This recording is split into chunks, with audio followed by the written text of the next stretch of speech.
Hello viewers, অন্নপূর্ণার ভাণ্ডারে তোমাদের সকলকে সুস্বাগত। অন্নপূর্ণার ভাণ্ডারের পক্ষ থেকে অনেক অনেক ভালোবাসা রইল। আজকে আমরা বানিয়ে নিচ্ছি দেশি আমড়ার টক বানাবো, টক চাটনি, এক কথায় ঝোল চাটনি।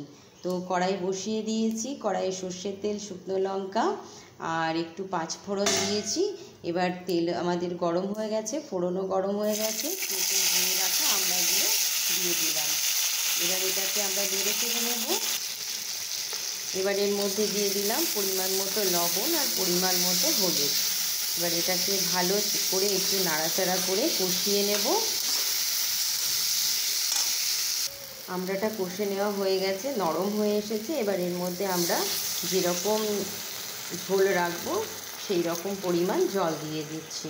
এবার এটা আমড়াটা সেদ্ধ হয়ে গেলে আমরা এর মধ্যে গুড় অ্যাড করে দেব। আমড়া সেদ্ধ হয়ে গেছে, ফুটে উঠেছে। এবার এর মধ্যে আমরা 1 চামচ গুড় অ্যাড করে দিলাম। আপনারা যে যেমন মিষ্টি খাবেন সেরকম মিষ্টি অ্যাড করবেন, গুড় চিনি যেটা আপনাদের প্রেফার। আমার গুড় দিয়ে খেতে ভালো লাগে এবং গুড় দিয়ে চাটনি বানালে, ঝোল টক মিষ্টি টক বানালে কোনো সেরকম ক্ষতি হয় না, তার জন্য গুড়টা অ্যাড করেছি। তো আজকের আমড়ার ঝোল টক ঝোল চাটনির রেসিপি আপনাদের কেমন লাগলো অবশ্যই কমেন্ট করে জানাবেন। ভালো লাগলে লাইক শেয়ার করবেন আর আমাদের চ্যানেলটি অন্নপূর্ণার ভাণ্ডার চ্যানেলটিকে সাবস্ক্রাইব করে দিয়ে পাশে থাকা বেল আইকনে অল নোটিফিকেশন প্রেস করে দেবেন। আমড়ার ঝোল টক রেডি হয়ে গেছে, সম্পূর্ণ রেডি। আমড়াগুলোও সিদ্ধ হয়ে গেছে। এবার আমরা এটাকে একটা পাত্রে নামিয়ে নেব।